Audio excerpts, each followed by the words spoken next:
The Great Falls Development Authority has made its resolutions for 2022. GFDA focuses on Montana's Golden Triangle to attract businesses, support startups, and more. So here's a look at their top 10 forecast of possibilities for the year. Attract developers, grow the population and workforce, launch new workforce training programs, use ARPA and CARES Act funds to make significant one-time investments, help existing businesses expand, attract investment downtown, spur startups, attract commercial development for underutilized properties, commercial corridors and urban riverfront, expand regional agri-processing, manufacturing, tourism, healthcare, education, and back office industries, and strengthen partnerships. Great Falls Development Authority President Brett Doney joins us this morning to talk about some of those projects. Good morning, Brett. Good morning, Shannon. All right, so I want to start by focusing on number 2 on that resolution list, that keep growing the population and workforce and engage the entire community in marketing Great Falls. So I went back, I looked at our 2020 census, Great Falls' population, about 60,000, a little bit more. That was actually about 2,000 more people, I believe, than the 2010 census. It does, of course, reflect a little bit of growth, but overall, Great Falls' population has remained pretty steady for decades. So how do we break free from that? How do we grow the population? Well, part of it is creating the career opportunities and keeping the community affordable. And then we have to market it. So we launched a talent attraction effort 2 years ago to begin marketing Great Falls to help employers attract the talent that they can't find locally. And we're having some success in that. I don't think anyone wants to explode our population, but the demographers tell us that if we're not growing at least 0.5% a year, then we're still exporting more kids than we're importing. So we would like to see steady growth. Billings has grown for the last 40 years at just a little under 1% a year, and it's been very nice, steady growth that we think is healthy for the community, brings new people in, creates more economic opportunities. So that's really our goal, to hit a 1% a year growth rate. Are there things, barriers, if you will, right now, from your perspective, that are keeping us from obtaining that potentially? Well, 2 very important issues. We are an affordable community, but we can easily lose our affordability if we don't have quality housing, both rental and home ownership opportunities. We're about to release, probably next week, a housing market assessment that we've done in partnership with NeighborWorks Great Falls and the Great Falls Realtors Association. And that's going to show a very substantial market demand for a production level of housing. So housing is definitely one. The availability of childcare is also something that we published a study last fall that showed that we need somewhere between 400 and 700 childcare slots right now, and that will grow.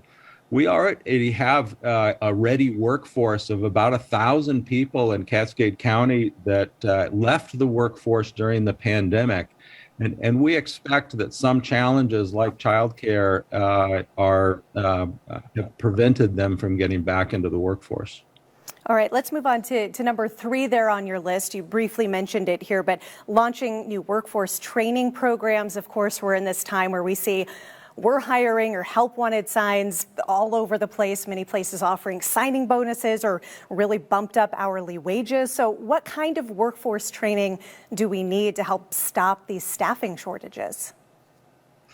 Well, first you have to have a workforce in order to train.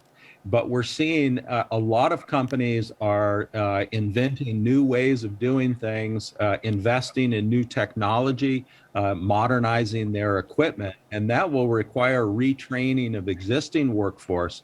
It could result in less job growth for a company, but higher wage jobs, because you'll have people that are much more productive because they're using new equipment and technology. We're very excited that the Great Falls Area Chamber of Commerce is taking the lead in working with our education providers and with businesses workforce training to be successful has to be led by employers. So it really is important that the employers step forward and work with the educational institutions and the job service and what have you to develop these programs. The chamber right now is pulling together with Great Falls College MSU a truck driver program. We had a truck driver program that Dr. Wolf worked very hard with her team to put together a few years ago. The private sector did not support it, so it went away. So we really need industry to step forward, and they have to decide, are we going to train in-house and use some of the new programs that the state has been rolling out, or are some things better done as a community and we'll partner with other businesses and the education providers?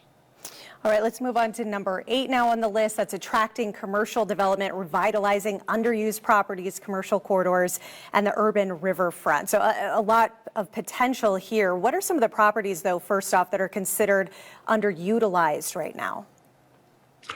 Well, we have a number of them. We have some empty retail spaces, the old Shopco space. The marketplace has historically been a very strong property, but we have a couple of larger spaces over there. The heart of the Holiday Village Mall, we've been working with the mall owners on some exciting redevelopment plans there.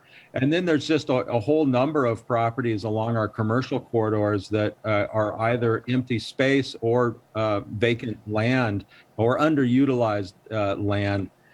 Been really pleased with some of the votes, if you will, vote with their feet or with their dollars from not only major brands but local developers to take advantage of these opportunities. We just think there's a lot more to be done, but the progress is good. So we're not starting from scratch. We're starting from a position of strength. And then as far as the riverfront, obviously beautiful riverfront access, the Missouri River flowing through Great Falls, what we're named after, right? What's being done to utilize more of our riverfront properties? Well, we're encouraged with continued progress in West Bank Landing that you see behind me. The Old Falls construction site, we've worked with the owners there, and Independence Bank has bought the first parcel there. Great deal with the city on the land swap that will help the River's Edge Trail. So there's a lot of different opportunities along the river. The city approved a subdivision on the other side of the river a year before last. So there are development opportunities, not only along the river, but there's opportunities for businesses to take more advantage on the river. We would love to see some scheduled rafting, a dinner boat, some cruises. There are a variety of things that not only support tourism because they give interesting activities for tourists to do here in town so they stay longer, come back more often, but it's great for people who live here that don't own a boat, that they can access the river more. Absolutely. All right, so finally, coming up later this morning is the Ignite meeting. A lot of people will be presenting their ideas for this upcoming year. What can you tell us about some of those projects? Well, it's the funnest event of the year to kick it off. You're not hearing from people like me. You're hearing actually from entrepreneurs, businesses and developers and institutions about investments they're going to be making in the market this year. So we have 22 confirmed speakers. Sometimes we have a few extra that get confirmed at the last minute. It's very fast-paced. They'll be giving 3 to 5 minute presentations, but it's all about moving ahead with business startups, business expansions, housing developments, commercial real estate developments. We've got a very exciting year underway of things under construction. We have an exciting year of things that have been announced that will get going. And then there are a number of announcements in the works, some that will be made at Ignite and others that will be made in the coming months. All right. Well, Brett Doney, we appreciate your time and your insight this morning. Of course, we look forward to hearing more about those announcements and following this development throughout the year. Thank you. Thank you. Happy New Year.